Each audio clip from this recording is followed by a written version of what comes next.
Bem, vou falar um pouco sobre a Revolução Cubana, que foi um processo revolucionário que ocorreu na América Latina no contexto histórico da Guerra Fria, que foi um pós-Segunda Guerra Mundial, em que o globo estava dividido entre o bloco socialista com a União Soviética e o bloco capitalista com os Estados Unidos. Bem, para falar um pouco sobre a Revolução Cubana, a gente tem que voltar um pouquinho no período que era colônia da Espanha, né? Pelo menos ali até a parte do processo de independência de Cuba da Espanha. Bem, esse processo de independência de Cuba, segundo o autor Luiz Fernando Ayerbe, em A Revolução Cubana, que eu usei para falar um pouco, ele costuma definir que esse processo tem duas etapas. O primeiro, que não dá certo, que é duramente reprimido, onde morrem muitos cubanos, e que buscava também, além do processo de independência, buscava o fim da escravidão, o que não ocorreu. O fim da escravidão só vai ocorrer em 1880, por pressões externas dos Estados Unidos, que avisava ali as terras cubanas. Já existiam bastante moradores ali, estadunidenses ali naquela terra. E o segundo, que é o processo de independência, que ocorre em 1898, em que Cuba tentava viver livre da Espanha, né? Deixar de ser uma colônia de exploração e exportação, como era no período colonial.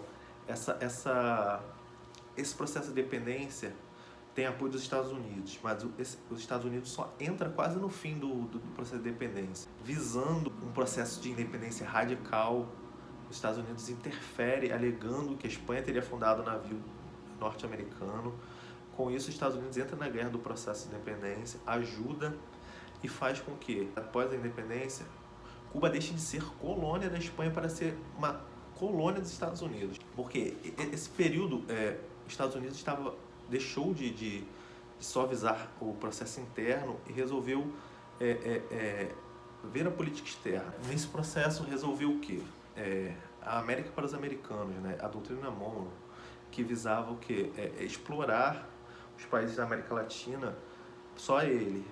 Porque no século XIX, a Inglaterra tinha uma grande interferência na América. Então, os Estados Unidos não queriam essa interferência, queriam uma América para os americanos. Parecia algo bom, né? Falando América para os americanos, mas não. Queria submeter todos os países ali a serem explorados, retirar suas matérias-primas e vender manufaturas para esses países, vender mais caro. Bem, depois desse processo, além da doutrina Monroe, os Estados Unidos usa a emenda Platt, né, que também dá o direito de intervir sempre que possível em Cuba, sempre que for possível, sempre que for necessário intervir em Cuba, ele baixaria essa emenda Platt e intervir. Bem, intervindo sempre que necessário, porque vejamos, havia um nacionalismo ali em Cuba. Muitas pessoas não estavam norte-americanos ali porque eles ajudaram no processo, mas continuaram explorando Cuba. Bem, vários governos ali, havia também muito capital norte-americano, né? Em muitas empresas. A intervenção americana era, além de investimentos de capital norte-americano, infraestrutura e serviço, por exemplo, empresas de telecomunicações, linhas férreas, era tudo com capital norte-americano. Em 52, Fulgêncio Batista dá um golpe, veja bem. Cuba tentou passar, depois de um tempo após a Constituição de 40, um processo de normalidade ali, de uma eleição representativa. Mesmo com os Estados Unidos podendo intervir sempre que quisesse, né? Sempre com governos alinhados ao país. Bem, e depois que Fulgêncio dá o golpe, todo esse processo que vinha se construindo, ele é jogado por água abaixo, né? Naquela época ali, nas eleições de 52, antes do golpe, Fidel já despontava como um candidato a deputado federal, e ele e outras pessoas que depois desse golpe viram a única alternativa em pegarem armas para lutar, resolvem deixar esse processo de eleição, que não ocorre mais, né, porque é uma ditadura, e vão pegar em armas. Em 53 acontece a tentativa do assalto do quartel de Moncada, em que Fidel Castro, junto com seu irmão Raul Castro, e outros revolucionários tentaram tomar o quartel, assim, roubar armas e convocar uma greve geral, uma greve de massas para poder tomar o país de assalto e assim expulsar os norte-americanos. Dá errado. Fidel é preso, os outros são fuzilados ali mesmo. Fidel e Raul são presos e nessa prisão Fidel pega 2 anos, mas antes ele faz o discurso em que depois ele escreve o livro A História Me Absolverá, em que ele baixa as 5 teses que seriam usadas, algumas seriam usadas na pós-revolução, em que ele visava a reforma agrária, a nacionalização de empresas, a garantia de direitos trabalhistas e também uma porcentagem desses lucros dessas fábricas para alguns trabalhadores necessitados. Bem, pelo menos a reforma agrária será usada nesse processo de 59 e também a nacionalização das empresas. Bem, eles são exilados, 2 anos depois eles são soltos e são exilados, vão para o México. Lá eles conhecem Che Guevara, montam um grupo para tentar voltar mais tarde. Eles entram sempre em contato com o movimento 26 de Julho, que é um movimento revolucionário que ficou em Cuba, que tem esse nome por conta do assalto ao quartel de Moncada, que foi em 26 de julho. E para essa parte, em 56 eles retornam a bordo do Grama, a embarcação, né? Eles voltam, mas é descoberto essa volta, eles entram em conflito e alguns morrem e eles são obrigados a ir para a Sierra Maestra, onde eles vão fazer a luta de guerrilha. Vale ressaltar que nesse assalto ao quartel de Moncada, Fidel deixa claro também que os soldados com que eles haviam lutado no assalto não eram inimigos dele, porque eles eram o povo também, os soldados são o povo. Eles queriam era derrubar a ditadura e as oligarquias que estavam no poder. E também ele já tinha esse plano também de ir para Sierra Maestra, caso não conseguisse o assalto de quartel de Moncada desse errado, mas ele não fosse preso e pego, mas não dá certo. Aí com a volta do México, do exílio, eles vão para Sierra Maestra e lá eles fazem a luta de guerrilha. Essa luta de guerrilha é importante, porque ali eles conseguem o apoio da população. Veja bem, porque quando os revolucionários iam para o campo, toda a terra que eles conquistavam, eles já faziam meio que uma mini reforma agrária, entre muitas aspas, claro. Eles davam as terras para esses camponeses. Esses camponeses, em troca, vinham se juntavam ao movimento, à luta guerrilheira, e lá esse grupo guerrilheiro e Fidel ensinava, dava auxílio médico, tinham muitos médicos e professores que aderiam a esse movimento de guerrilha e tudo mais. É muito importante a participação da população, do povo, do camponês nesse processo revolucionário, porque ele é que dá sustentação à revolução. Em 59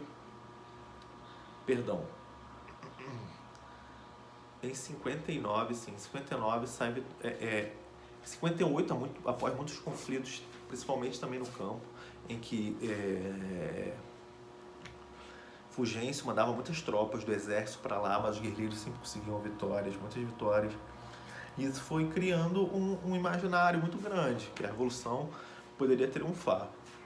Em 59, Fidel entra triunfante em Havana. Era em Havana e tinha mais dois pontos importantes que eles tomaram. Cada grupo tomava um ponto que era ponto estratégico. Em 59, 1º de janeiro de 59, eles entram triunfantes em Havana. A revolução é vitoriosa. Daí começa o processo revolucionário. Uma das primeiras reformas, uma das primeiras leis que se baixa é a lei da reforma agrária, em que Fidel baixa a reforma agrária sem indenização aos donos de terra, os americanos, principalmente eles eram donos de terras, os latifúndios, eles perdem essas terras e isso deixa descontente o governo norte-americano. E pouco tempo depois Fidel tem um presidente que é o Manuel Urrutia, e Fidel é o primeiro-ministro. Isso mudaria depois com a Constituição, em 76. Mas até lá tinha um presidente e um ministro. Em 60, existem grandes conflitos de Cuba com os Estados Unidos. Vendo que Cuba não iria indenizar esses proprietários de terra, os Estados Unidos decide cortar a compra do açúcar. Vale lembrar que Cuba exportava 95% do seu açúcar para os Estados Unidos. E com isso, Cuba não tem para quem exportar aquele açúcar. Aí, os Estados Unidos ainda cortam o fornecimento de petróleo a Cuba, porque Cuba não exporta, não tem petróleo. O que acontece? A União Soviética entra nesse jogo. Promete comprar o açúcar todo, dependendo do preço, se sobe ou desce, ia manter um preço único da compra desse açúcar e fornece o petróleo. A Cuba também nacionaliza muitas empresas dos Estados Unidos, o que gera ainda maior um conflito com o país.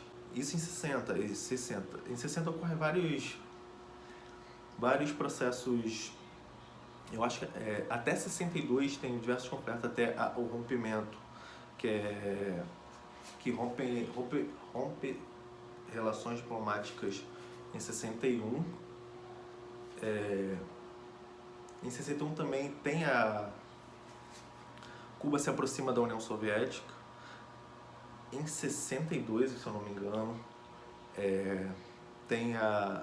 Cuba é expulso da OEA, a Organização dos Estados Americanos. O México é o único país que se opõe, vota contra.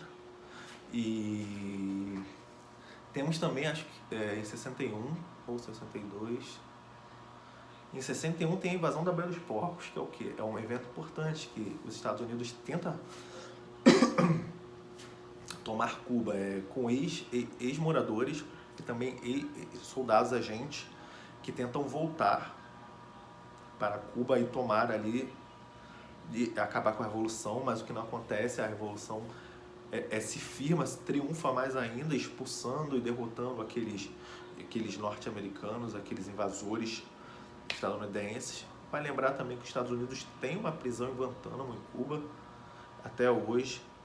E esse bloqueio que existe até hoje de Cuba, dos Estados Unidos, proibindo qualquer país de fazer negócios com Cuba através de sanções.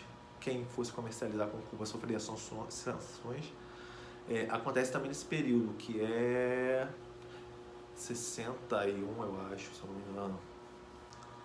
Tem a crise dos mísseis que vem depois, e essa parte eu vou deixar para o André, que ele vai falar também um pouco mais sobre o processo da Revolução Cubana e também vai falar mais sobre a crise dos mísseis. Basicamente, a Revolução Cubana é isso.